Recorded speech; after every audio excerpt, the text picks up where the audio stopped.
in Guantanamo Bay.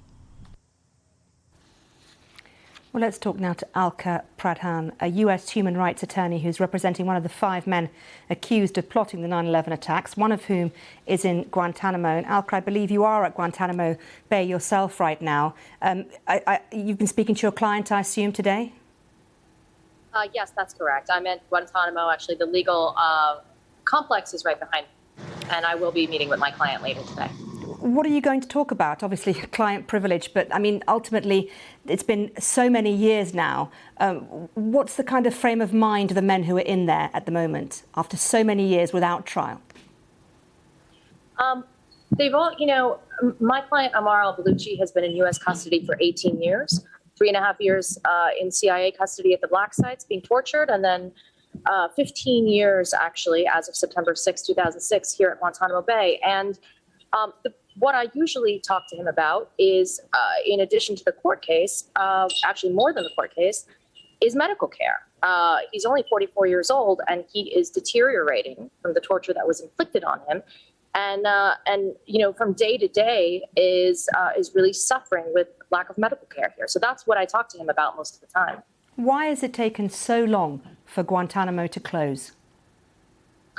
Well, part of the problem is that when we initially started bringing men from Afghanistan and Pakistan here to Guantanamo, there was no vetting system on the ground. And so our policy in Afghanistan in particular was to bring them to Guantanamo and sort them out then. And what we were doing on the ground in Afghanistan in particular and the border areas with Pakistan was dropping leaflets offering massive bounties for anyone associated with Al-Qaeda. And what ended up happening is a lot of people were brought here on no information at all who should not have been here, who were turned in for the bounty. I used to represent men on that side of things, trying to get them cleared for release and eventually released. And in almost every case, we could show that a bounty was paid for them and they should never have been brought here. The problem is that that opens up the U.S. to legal liability.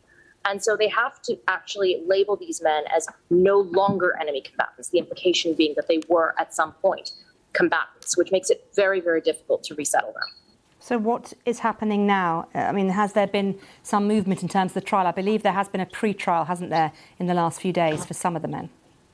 There has been the first pre-trial hearing in a year and a half due to the pandemic, but we are in our 9th year of pre-trial hearings in the 9/11 case, which is unheard of for the United States and most countries. And the reason for that is simply because the government continues, the entire military commission system was built to launder the CIA torture program. And so we've been fighting with the government in a capital case over what information they're going to give us. What do you think the answer is now then? Guantanamo has to be closed. We need to envision a post-Guantanamo world at this point. The media keeps telling us that no one cares about Guantanamo. So close it. There is no reason, national security or otherwise, to keep this facility open. The Biden administration needs to start with the men who are already cleared. They need to start clearing more of the men who can be cleared. And the cases need to be resolved.